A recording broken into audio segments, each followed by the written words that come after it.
नौजवानों, बुजुर्गों, मेरी इज्जतदार मां और बहनों, खूब दुआएं करिए और एहतजाज के लिए तैयार रहिए।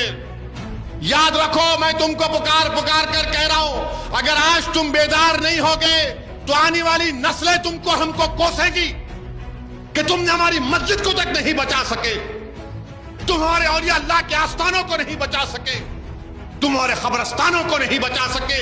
जो हमारे बुजुर्ग उस कब्रस्तान में आराम कर रहे, तुमने उनको भी बर्बाद कर दिया।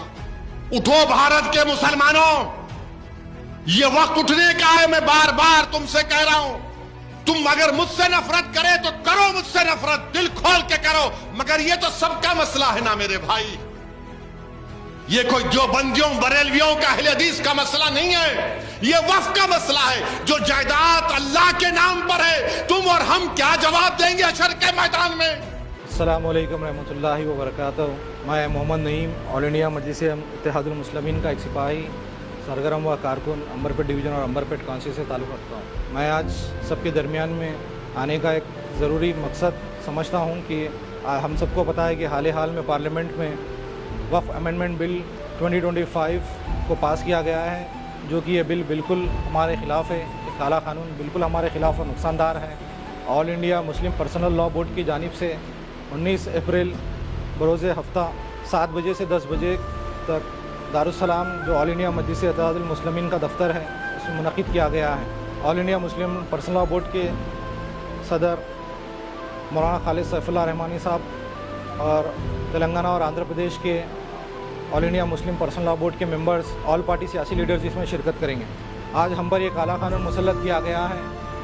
हमारे मस्जिदों पर, खानकाहों पर, दरगाहों पर जो हमारी अल्लाह की ज़मीनें हैं, इस काले कानून को वापस करने के लिए, जो हुकूमत में शरपसंदों की ताकत को कमज़ोर करने के लिए हम सबको मिलकर इत्तेहादी और मुत्तहिदा तौर पर ये मुहिम को आगे बढ़कर कामयाब करना है। इसलिए all India Muslim personal law board की जानिब से वक्फ अमेंडमेंट बिल 2025 के तहत जहाँ कहीं भी जलसे होंगे या पब्लिक प्रोटेस्ट मीटिंग होंगे, हम सबको मिलकर कसीर तादाद में शिरकत करना होगा।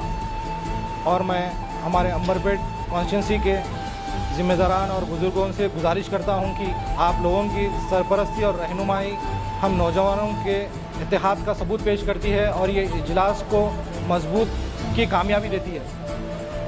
तो मैं फिर एक बार अंबरपेट के नौजवानों से और मेरे साथियों से गुजारिश करता हूं कि ये इजलास में कसीर तादाद में शिरकत करिए और इस इजलास को बड़े ही अंदाज से इसको कामयाब करना है।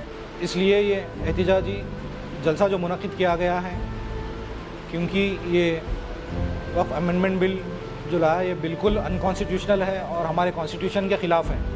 इस कानून को वापस करने के लिए हम सब मिलकर आगे बढ़ना है और सारे सियासी लीडर्स को इत्तेहाद और मुत्तहिद होकर हमको साथ बढ़ना है। 19 तारीख के दिन बाइक रैली की शक्ल में पुरअमन के साथ 5 बजे से लेकर हम सब मिलकर जामा मस्जिद अंबरपेट 5 बजे जमा होंगे। और ये इसका रोड मैप है। जामा मस्जिद अंबरपेट से श्री रमना थिएटर से हम लेफ़्ट लेंगे अली कैफ़ की तरफ, पुलिस स्टेशन और मंडल ऑफिस से गुजरते हुए अली कैफ़ से फिर हम राइट लेंगे, फिर लाल बाग, जिंदा तिलिस्मात, कादरी बाग, गोलनाका, फिर वहाँ से काचीगुड़े से होते हुए हम दारुस्सलाम में इस जलसे में शामिल होंगे। तो मैं आप सबसे दर्दबंदा अपील भी करता हूँ और फिर एक बार गुजारिश कर रहा हूँ कि कसीर तादाद में इस जलसे में हिस्सा लीजिए और इस जलसे को कामयाब करिए। जज़ाकल्लाह।